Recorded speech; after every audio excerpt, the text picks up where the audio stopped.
이런 이제 개혁안으로는 기금이 고갈될 뿐이거든요. 물론 기금 고갈돼도 다른 나라도 기금 고갈인 채로 잘 살고 있는데 우리는 기금이 쌓여 있는 상태니까 그거를 잘 운용하면은 다른 전 세계 어떤 나라도 따라오지 않는 연금을 만들어내면서 젊은 사람들한테 어마어마한 금액으로도 나중에 줄 수가 있거든요. 운용성과 수익률만 잘하면은요.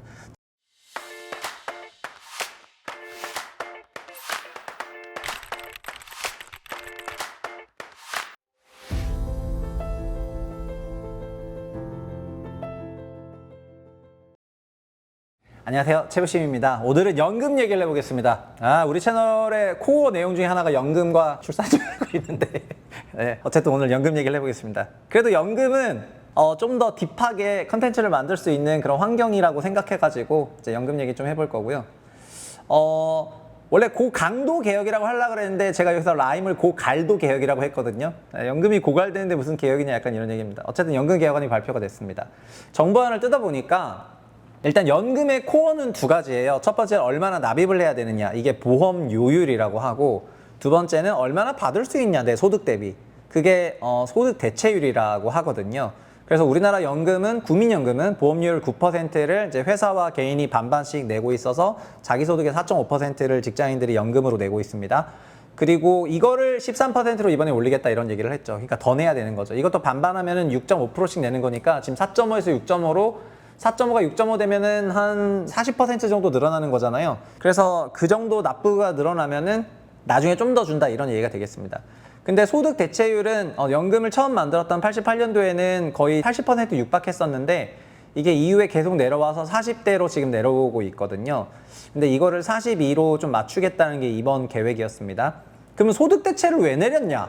연금 운용 보건복지부 사람들 다 직무유기냐? 이렇게 하실 수가 있는데 이때 그러니까 국민연금 같은 거를 공적연금이라고 하는데 공적연금만으로 노후를 소득을 80%까지 보장하는 게 현실적으로 어렵다 이런 생각을 하게 되고, 그리고 우리나라가 2006년에 이때 훅 내려간 거 보시면은 이때 퇴직연금을 도입을 하거든요. 그래서 직장인들을 대상으로 퇴직연금제를 가입하게 해서 연금을 다층적으로 쌓자. 공적연금, 그 다음에 이제 퇴직연금, 그 다음에 개인이 또 추가로 개인연금 이렇게 해가지고 몇 단을 쌓아가지고 연금 제도를 운영하는 식으로 가서 퇴직연금 시장을 조금 키우면서 하자고 이제 도입을 했는데, 이때 직장 다니신 분들은 다 아시겠지만 DB형이니 DC형이니 막 이런 얘기를 하면서 DB가 뭐요, DC가 뭐요 막 이렇게 얘기를 하면서 모르겠고 귀찮으니까 DB 합시다 해가지고 막 DB를 너무 많이 하다 보니까 DB형으로 막 한 7, 80% 깔고 있어가지고 그게 지금까지 운용이 안 되고 있는 큰 메커니즘 중에 하나죠. 어쨌든 소득 대체율을 이렇게 높이자는 이 두 가지 내용이 되겠습니다. 근데 이렇게 납입률을 높이자 그러면 2030이 싫어하니까 이제 정부가 머리를 썼죠. 좀 꼼수를 써가지고 보험료율 인상을 이제 9 to 13인데 9에서 13으로 가는 거를 세대별로 차등을 하자. 그래서 20대는 전체 16년이 걸리게, 그래서 30대는 12년이 걸리게, 40대는 8년 걸리게, 50대는 4년 걸리게 이렇게 이제 되는 거거든요. 그래서 지금 9% 내다가 40대는 8년이면은 13% 내고 50대는 4년이면은 13% 내야 되니까 50대는 매년 1%포인트씩 올리자 이렇게 해서 25, 26, 27, 28 되면은 바로 13 가버리는 거죠. 젊은 사람들한테 너네가 바로 올라가는 건 아니야 이렇게 얘기하면서 너네는 1년에 0.25만 올라가 이런 얘기를 하는 겁니다. 여기는 1년에 0.33만 올라가 이러면서 이제 차등을 한 거죠. 결국 가락에서 만나게 되어 있습니다. 가락에서 만나게 되어 있는 건데, 자, 그런데 여기서 정부 발표안의 차별화 포인트가 뭐냐? 이번 차별화 포인트는 이 기금 고갈 시 자동 조정 장치라고 하는 재정 환경 조치라는 걸 집어넣었더라고요. 그래서 원래 현재는 56년 고갈, 계획안은 72년 고갈인데 자동 조정 장치가 있어서 막 88년까지 가요. 그래서 2088년이라면 지금 2024년이니까 64년 후여가지고 현재 20대도 64년 후면 다 연금 받을 거 아니에요. 그러니까 한마디로 고갈이 없다. 이거를 이제 20대들한테 어필하기에 좋은 연도가 나왔습니다. 2088년도가. 근데 보면은 일단 개혁안만 하더라도 70년대 가는데 보험료율 13%, 소득 대체 42%, 기금 수익률 5.5% 이렇게 하면은 72년까지 간다. 자동 조절이 없어도 72년까지는 가고 자동 조절이 있으면 88년까지 이게 기금 재원이 마이너스 되는 거거든요. 그러니까 현재는 기금 재원이 아시겠지만 한 2천조 원 가까이 있는데 1,몇백조 원 있죠. 1,몇백조 원 있는데 이게 5천조까지 늘었다가 이제 폭발적으로 이렇게 줄어들게 되어 있는 건데 자동 조정 장치가 뭐냐? 그래서 한번 보니까 일단 자동정책이 전에 이제 연금 기초를 좀 알아야지 저희가 확실하게 그 연금 제도에 대해서 찬반을 밝힐 수가 있으니까요. 연금의 기본 개념은 다층식 연금입니다. 0층 노인기초연금, 1층 공적연금인 국민연금, 2층에 개인연금이랑 퇴직연금이 자영업자랑 근로소득자 이렇게 나눠서 되어 있습니다. 이렇게 다층을 좀 쌓자 이런 거고요. 개인연금은 여러분이 연금 저축으로 가입하시는 거고, 퇴직연금은 DB나 DC 아니면 개인형 퇴직연금인 IRP 이런 걸 통해 가지고 관리하시는 거가 되겠습니다. 근데 현재 연금 해당자는 기초연금 받으시는 분이 노인 651만 명이고요. 국민연금은 2,200만 명이 받고 있고요. 그리고 자영업자 그 위로 올라가면 개인연금은 457만 명인데 근로소득자는 퇴직연금이죠. 여기서 이제 653만 명이 하고 있습니다. 근로소득자 중에서도 이제 연금저축 가입하시는 분들이 계시는데 어쨌든 이렇게 다층으로 쌓아서 하고 있고 공무원들 따로 되어 있습니다. 그러니까 지금 못 받으시는 분들도 계세요, 연금을. 그리고 연금개혁안 내용 이제 상세로 들어가면요. 연금개혁안을 그래서 부를 때 보험료를 인상하고 기금 수익률을 1%포인트 높이는 것을 발표했는데, 그래서 이걸 어떻게 부른다? 401 개혁이라고 부른다. 401 개혁이 뭐다? 첫 번째 4는 요율을 얼마만큼 높일 거다. 이게 4죠. 4% 올리는 거죠. 그다음 두 번째 가운데 0은 뭐다? 0은 재정 투입이 몇 퍼센트 들어갔을 때 이제 이걸 의미하는 건데 이 부분이 빵이고요. 40. 그다음 맨 마지막에 1은 수익률. 연금 운용 수익률 1%포인트. 그래서 이건 오늘 정부안은 401 개혁이고, 여기다가 이제 연금을 나중에 물가 상승률만큼 안 줄 수도 있다는 오토파일럿을 집어넣은 겁니다. 근데 참고로 저희가 맨날 얘기하는 게 312로 개혁인데, 이건 3% 요율 인상하고 재정으로 1%를 투자를 하고 1.5% 수익을 올리면은 현 GDP의 1.5배인 3천조 원 규모에서 영원히 기금 고갈이 없죠. 그래서 제가 312로 개혁과 관련한 책을 조금 읽고 나서 이 책을 쓰신 분이 뭐 유원준 박사랑 김우찬 교수랑 이제 이런 분들이 쓰셨는데, 그 분들이 쓰신 책을 읽고 제가 책으로 한번 소개해 주기도 했고요. 저희 분석왕을 통해 가지고 소개를 한번 하기도 했었고, 그 다음에 이 연금 기금 고갈이 안 되는 정도가 아니라 기금이 GDP 규모 대비 계속해서 1.5배 큰 상태로 계속해서 가게 되면은 나중에는 진짜 연금 기금 재정으로 웬만한 국가 주요 예산 운영해도 될 정도로 세지더라고요. 그래서 제가 이게 좀 좋아 보여가지고 이걸 요즘에 엄청나게 응원을 하고 있는데, 이게 312로 개혁이 되겠습니다.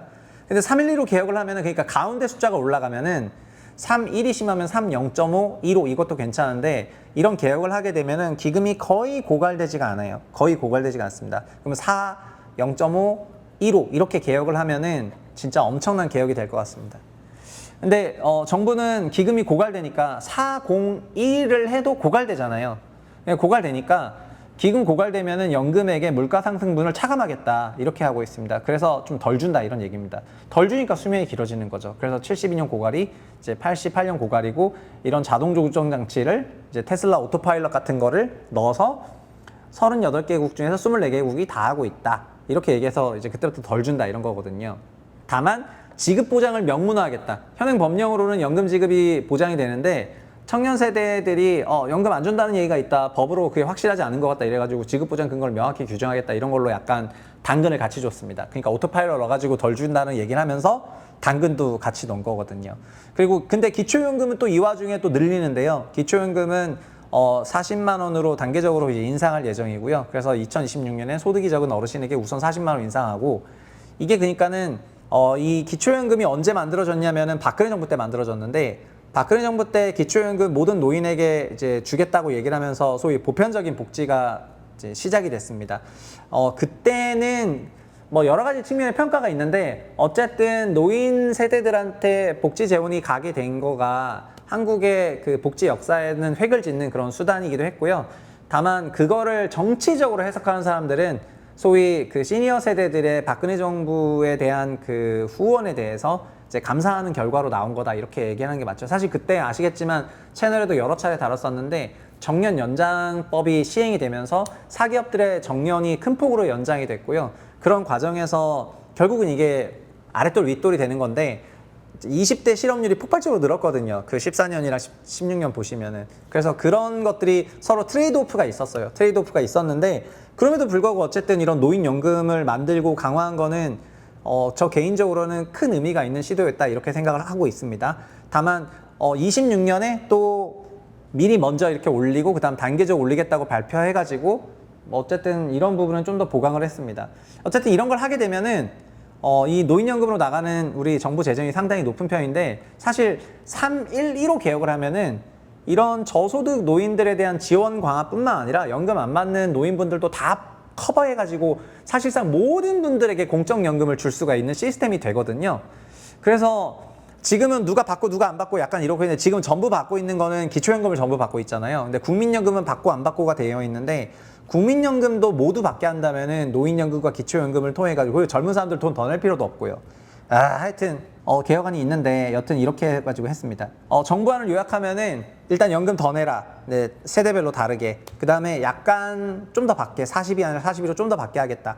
그리고 확실히 줄 수 있도록 법 제정하고 명문화하겠다. 근데 기금 고갈되면 그때부터 연금 좀 덜 주겠다. 자동 항법 장치를 넣어가지고 이렇게 발표를 했습니다. 그래서 개혁이라면 개혁인데 제가 생각할 때 이건 개혁이 아닙니다. 결국은 고갈을 더 뒤로 늘리는 방안이고 그래서 근본적으로 개혁이라는 건 말 그대로 혁신적인 안이 나와야 되는데 이건 늘상 나왔던 그러니까 301이냐 401호냐 뭐 402냐 이런 이제 개혁안으로는 기금이 고갈될 뿐이거든요. 물론 기금 고갈돼도 다른 나라도 기금 고갈인 채로 잘 살고 있는데 우리는 기금이 쌓여 있는 상태니까 그거를 잘 운용하면은 다른 전 세계 어떤 나라도 따라오지 않는 연금을 만들어내면서 젊은 사람들한테 어마어마한 금액으로도 나중에 줄 수가 있거든요. 운용성과 수익률만 잘하면은요. 저희가 연금에 대해서 이제 개혁 의지를 갖게 된 거는 사실은 고갈도 고갈인데 전 세계 연금 개혁의 방향은 수익률 제고 방향으로 많이 갔고 기금 운용의 독립성을 추구하는 방향으로 많이 갔습니다. 현재 우리나라는 기금 운용의 독립성이 추구되지 않죠. 2015년 삼성물산 제일모직 합병을 보면은 그때 삼성물산 제일모직 합병에서 삼성물산이 제일모직 대비 저평가되었다는 것이 시장의 정론이었음에도 불구하고 국민연금은 그 합병을 찬성했단 말입니다. 국민연금의 기금 운용을 하는 사람이 그걸 찬성했기 때문이죠. 결국은 그 어떤 특정인에 의해서 그 제도가 돌아가는 방식 그리고 대기업 재벌들을 도와주는 방식으로 국민연금이 활용이 되면서 결국 결과적으로 삼성물산이랑 제일모직 합병에 있어서 손해를 봤다고 청구한 외국인 그 운용사의 소송에 우리나라 대한민국 정부가 지고 있지 않습니까? 그 얘기는 결국 연금이 손실을 봤다는 건데 연금을 국민들의 재산인데 그거를 정부가 자기적으로 썼던 거에서부터 독립하고 수익성 제고로 가려면은 전문화된 기관들에게 맡기는 것이 훨씬 더 합리적인데 지금은 정부가 우리나라 기업들을 통제하는 수단으로 연금을 쓰고 있습니다. 연금이 국내 상장 기업들의 주식 대부분을 갖고 있다 보니까 의결권이라는 게 존재하고 그 의결권을 행사하는 방향으로 길들이는 데 쓰고 있거든요. 이게 코리아 디스카운트의 큰 원인 중에 하나입니다.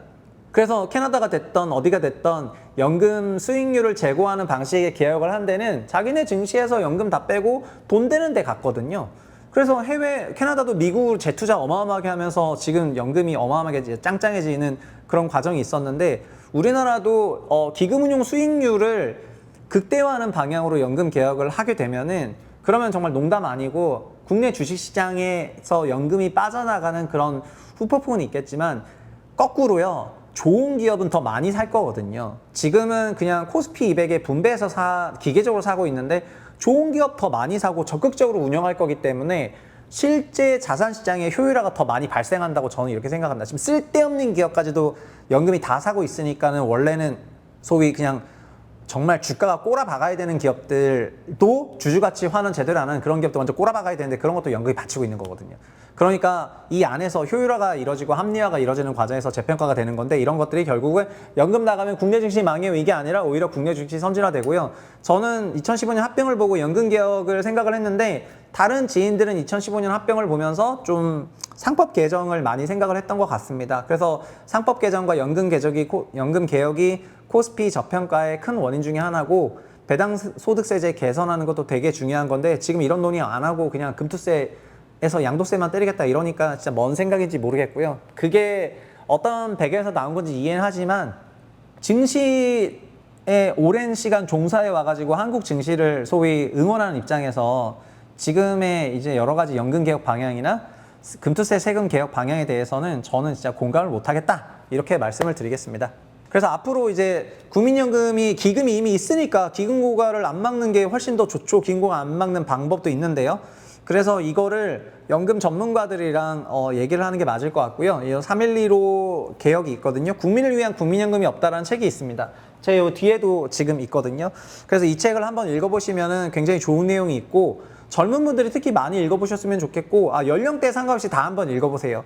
기금이 영원히 고갈되지 않고 심지어 3.12로가 아니라 3.215 이런 식으로 하면은 연금이 막 몇 천조가 돼가지고 계속 올라가 버려. 나중에 연금 이자로 그냥 매년 태어나는 아이마다 1억씩 그냥 빵빵 줘도 돈이 남아 돌아요. 여튼 그런 세상을 만들 수가 있어요. 얼마든지 의지만 갖고 있으면요. 그래서 우리 채널에서 앞으로 피카오 코리아를 얘기했는데 피카오 코리아 얘기한 다음에 앞으로는 이제 우리나라 좀 살려보자 이러면서 세이브 더 코리아, 세이브 코리아 이런 걸로 이제 진행을 해볼까 합니다. 어떻게 살릴 건데 일단 시작은 연금에서 시작을 해야죠. 연금이랑 그다음에 증시, 연금과 증시, 그다음에 부동산의 자산 편중되게 만든 경제 구조를 개편하는 거 그런 거를 할 거고 이제 레카 끌어보겠습니다. 뭐 제가 레카 끈다고 해서 화력이 안 나오면은 나 그럼 유튜브 안 할 거야 안 할 거고 아무튼 열심히 응원해 주시면 좋겠고요. 앞으로 이런 구태적인 제도를 바꾸는 책을 내거나 의견 내거나 좋은 안건을 내시거나 하는 분들을 저희 채널에서도 많이 소개를 하고 그 다음에 이제 그런 방식으로 채널 진행해 볼 테니까 많은 사랑 부탁드리겠습니다. 감사합니다.